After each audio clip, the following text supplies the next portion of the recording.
Bible Hacker here with another Bible hack, at least that I've found helpful. You might notice a lot of my videos, well, all of them so far, are out in the woods. Here we are in the Carolina mountains, enjoying the scenery around.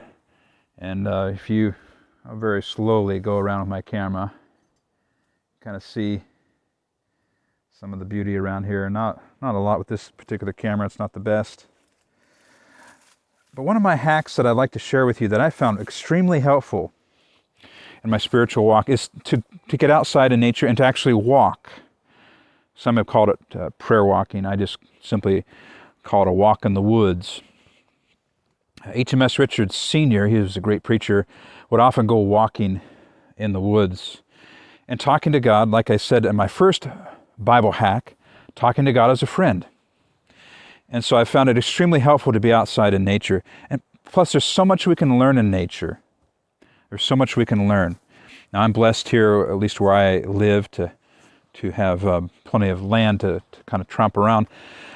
Here in the Smoky Mountains, though, there's plenty of trails out there.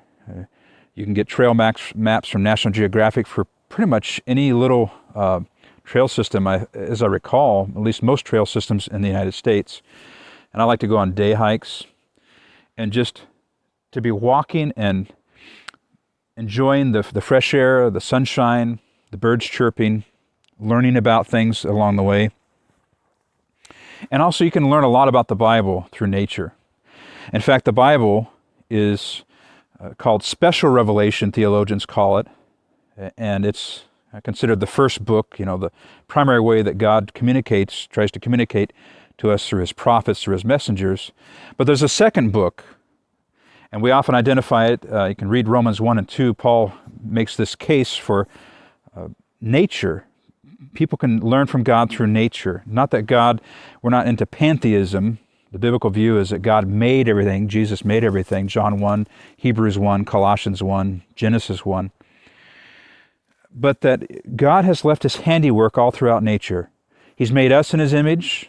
That's why we're to treat and love each other with kindness. But also he's made nature.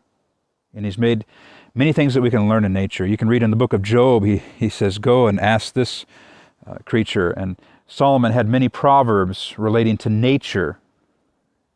And there's many that were not even recorded in the Bible that he wrote about nature. And people came from all over the world to hear his proverbs about nature. And so I'd encourage you, especially during times where we have the pandemic and the getting in, being indoors, it's together, it's kind of hard. You can go out in nature and enjoy the fresh air, the sunshine. Somebody once said to me, it's never a bad time to go for a walk, just bad clothing. And so you may need to invest in some extra layers, but it'll improve your health. And also there have been studies done, and I found this very true, that when you're spending time outside and you're trying to learn something, you learn more. And so I'll bring a little pocket Bible with me, and I've shown this through the weeks, this little Gideon's Bible. I have other pocket Bibles. You can bring, have it on your phone. And just say, hey, I'm going to walk and maybe stop every once in a while and dwell on some scripture. And that's been very helpful as I've been on my spiritual journey to be out in nature and to be dwelling on the Bible in that setting. This is not my church. I still believe that the Bible talks about holy convocations coming together as much as possible, whether it be virtually or in person, depending on the pandemic conditions. But this is a place, as you see in the scriptures, where Jesus, he would often go out into nature, into a solitary place, and he would pray. And you see all through the scriptures, David was out in the fields when the call of God came upon him. And so there's something intrinsically beautiful about nature and how God communicates to us, even through nature that as you look around with fallen leaves, and some of my trees back here are pretty decrepit, even though nature has been affected negatively through the sinful condition we find our world in, there's still beautiful things that God has created in nature for us to enjoy. And so I encourage you, get out in nature a little bit this week.